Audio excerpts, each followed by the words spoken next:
మరి human life కి మన హ్యూమన్ బాడీకి ఏం అవసరం? దీనికి కూడా నీరు, గాలి, దానికి రక్తము సరిపడా, దాంతో పాటుగా ప్రాణశక్తి, బాడీ యొక్క మెటబాలిజం, కణాల యొక్క శక్తి, మాంసము, మజల్, మళ్ళీ కొవ్వు కూడా మంచి హెచ్డిఎల్ ఉంటుంది, ఎల్డిఎల్ కాకుండా. అది ఇన్ని రకాలన్నీ మనం నింపుకోవాలి. మంచి ఆహారమే తింటున్నాము, తిన్నంత మాత్రం మన బాడీకి అవన్నీ పడతాయా? మనలో కొన్ని లోపాలు ఉంటాయి, దానివల్ల మన బాడీకి అబ్జార్ప్షన్ అవదు.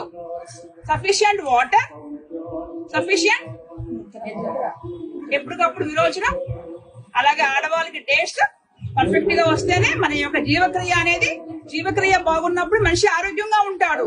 జీవక్రియ అంటే ఏంటి? బాడీ యొక్క మెటబాలిజం రేట్. జీవక్రియ బాగోకపోతే మనం 30 ఏళ్ళున్నా కూడా 60 ఏళ్ళలాగా ఉంటాం.